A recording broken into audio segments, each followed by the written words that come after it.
Hello guys, कैसे हैं आप लोग। हमारे यूट्यूब चैनल जेके सर बायोलॉजी में आपका स्वागत है। और आज आप लोगों के लिए जो टॉपिक है टीजीटी बायोलॉजी के विद्यार्थियों के लिए, पीजीटी बायोलॉजी के विद्यार्थियों के लिए और इसके अलावा नीट के विद्यार्थियों के लिए काफी इंपॉर्टेंट सिद्ध होने वाला है। और टॉपिक है रेस्पिरेशन से रिलेटेड प्रैक्टिस सेट है ये दूसरा। इससे पहले आप लोगों ने 1 से 15 तक प्रश्न किए और अब जो प्रश्नों का सेट है वो 1 से 16 से 32 तक ऑब्जेक्टिव क्वेश्चंस का सेट है। ये प्रैक्टिस सेट 2 है रेस्पिरेशन से रिलेटेड। चलिए गाइस देख लेते हैं पहला प्रश्न।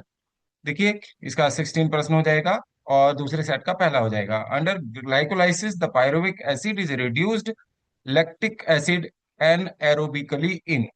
ठीक है, ग्लाइकोलाइसिस में पायरुविक एसिड जो होगा, ठीक है, लैक्टिक एसिड बनाता है एन एरोबिकली, अवायवीय श्वसन द्वारा।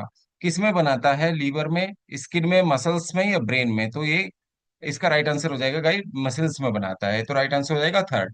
अब बताए the RQ of germinating castor seed is. ठीक है, कैस्टर सीड का जो जर्मिनेटिंग कैस्टर सीड का जो आरक्यू होगा, रेस्पिरेशन क्वासेंट यानी श्वसन भागफल, वो कितना होगा? 1 होगा, 0 होगा, ठीक है, मोर देन 1 एक से ज्यादा या एक से कम? तो इसका राइट आंसर हो जाएगा एक से कम होगा।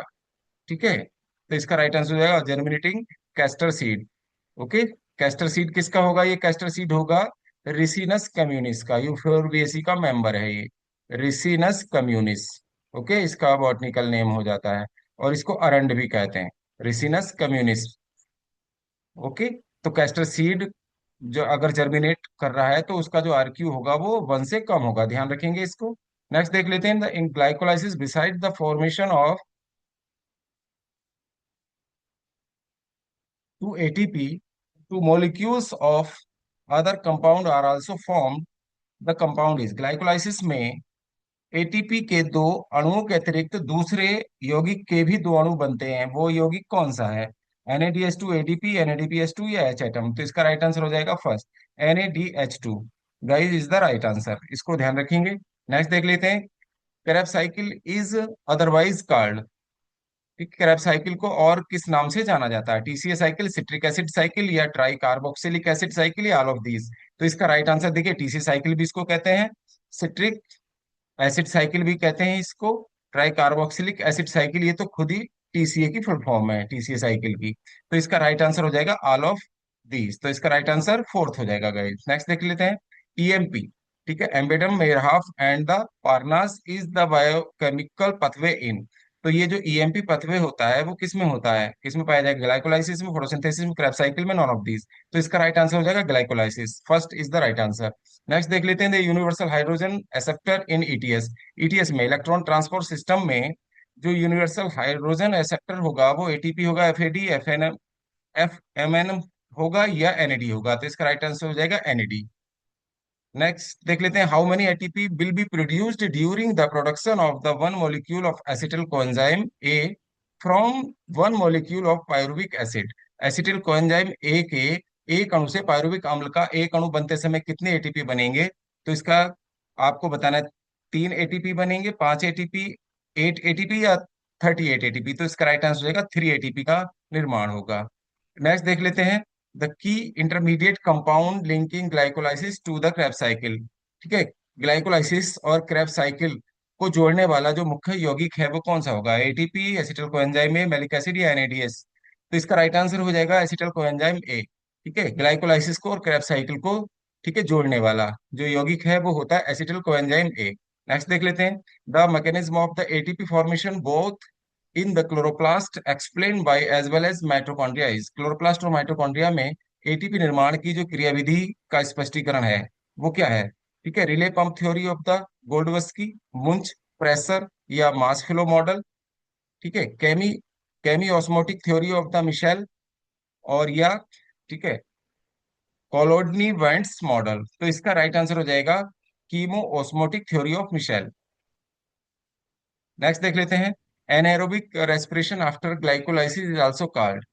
ठीक है, एन मतलब ग्लाइकोलाइसिस के बाद एनारोबिक रेस्पिरेशन कहलाता है। ठीक है, ये एनारोबिक रेस्पिरेशन जो है ग्लाइकोलाइसिस के बाद क्या कहलाएगा? Fragmentation, restoration, multiplication, fermentation? तो इसका राइट आंसर होगा फर्मेंटेशन कहलाएगा। Okay, which one of the transfer of electrons following is involve in the electron transport system. F1 particle cytochrome, FeS या फाइटोक्रोम, तो इसका राइट आंसर हो जाएगा cytochrome. Next, a molecule of acetyl coenzyme has carbon atom numbering. Okay, a molecule of acetyl coenzyme as, ठीक है, तो उसमें कितने कार्बन एटम्स होते हैं एसिटिल कोएंजाइम में? 6, 4, 3 या 2? तो इसका राइट आंसर हो जाएगा 2। ठीक है, एसिटिल कोएंजाइम में कितने कार्बन एटम होंगे? 2 होंगे। नेक्स्ट हो जाएगा the amount of the energy released during the hydrolysis of A high energy bond of the ATP is. ठीक है, तो आपको बताना है, ठीक है, एटीपी के हाई एनर्जी बॉन्ड के हाइड्रोलाइसिस के दौरान कितनी एनर्जी मुक्त होती है, कितनी एनर्जी रिलीज होगी? 7.3 किलो कैलोरी प्रति मोल, 73 किलो कैलोरी प्रति मोल हो जाएगी, या 0.73 किलो कैलोरी, या 3.4 किलो कैलोरी प्रति मोल? तो इसका राइट आंसर रहेगा 7.3 किलो कैलोरी प्रति मोल। तो राइट आंसर हो जाएगा फर्स्ट। नेक्स्ट देख लेते हैं, ethanol is industrially prepared from. ठीक है, एथेनॉल का जो इंडस्ट्रियल प्रोडक्शन किया जाता है या तैयार किया जाता है, तो किससे किया जाता है? एसिटोबैक्टर से, पेनिसिलियम से, सैक्रोमाइसिस या स्ट्रेप्टोमाइसिस से? तो राइट आंसर हो जाएगा Acetobacter. First is the right answer. Next हो जाएगा the east and the bacteria during an aerobic respiration yield. East और बैक्टीरिया एनारोबिक रेस्पिरेशन के दौरान क्या बनाते हैं? मॉलिक्यूल और ऑक्सीजन, नाइट्रोजन, कार्बन डाइऑक्साइड या नॉन ऑफ दीज? तो इसका राइट आंसर हो जाएगा कार्बन डाइऑक्साइड। नेक्स्ट है, in Krebs cycle citric acid A6 compound, 6 carbon वाला यौगिक, is formed by the combination of the acetyl coenzyme, बनता है किसके कॉम्बिनेशन से? एसिटल कोएंजाइम ए और succinic acid, oxaloacetic acid, isocitric acid या malic acid? तो एसिटल कोएंजाइम के साथ ऑक्जेलोसिनिक एसिड यानी कि सेकंड, इसका राइट आंसर हो जाएगा।